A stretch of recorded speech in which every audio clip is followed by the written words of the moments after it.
இன்றைக்கி ஞாயிற்றுக்கிழமை எங்கள் வீட்டு சாப்பாடு. இன்றைக்கி ஸ்கூல் ஹாலிடே கடைசி நாள்ன்றபடியாக நல்லா நித்திரை கொண்டுட்டு லேட்டாக தான் நொழுமின 11 மணிக்கு பிறகு. அதனால் எங்கள் வீட்டு சாப்பாடு புட்டு தான் மத்தியான சாப்பாடு. ஸ்ரீலங்காவிலேருந்து கொண்டு வந்த அரிசி மாவும் அவிச்ச மாவும் மிக்ஸ் பண்ணி புட்டு. நான் ஆல்வேஸ் அரிச்சு தான் எடுக்கிறேன் நான் என்னத்துக்காக இருந்தாலும். அண்ட் புட்டு குழைக்கில் பார்த்தீங்கன்னு சொல்லி சொன்னால் கொத்த மாட்டேன் ஒரு காலம். கையாலேயே குழைச்சி அந்த பதத்தை எடுத்துருவேன். நான் சின்ன எடுத்துருவேன். அப்படி எனக்கு பழகி போயிட்டுது. அதுதான் பிடிக்கும்.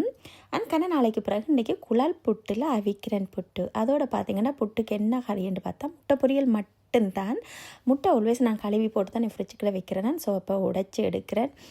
அண்ட் முட்டைக்குள்ளே பார்த்திங்கன்னா அந்த ஒரு வெடுக்கு மாதிரி இருக்கும். அந்த வெடுக்க ஆல்வேஸ் எடுக்கிறேன்னா நான் அது ஒரு வெடுக்கு முட்டை வெடுக்கு மனம் வந்துட்டு இருக்கும். அதை எடுத்தால் கொஞ்சம் நல்லா இருக்கும்.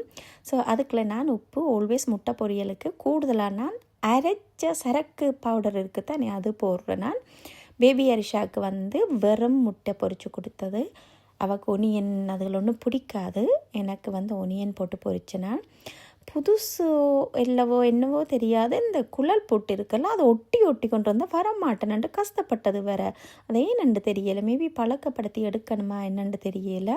கொஞ்சம் கஷ்டமாக இருந்துச்சு. பட் ஒரு மாதிரி அவிச்சு எடுத்தாச்சுது.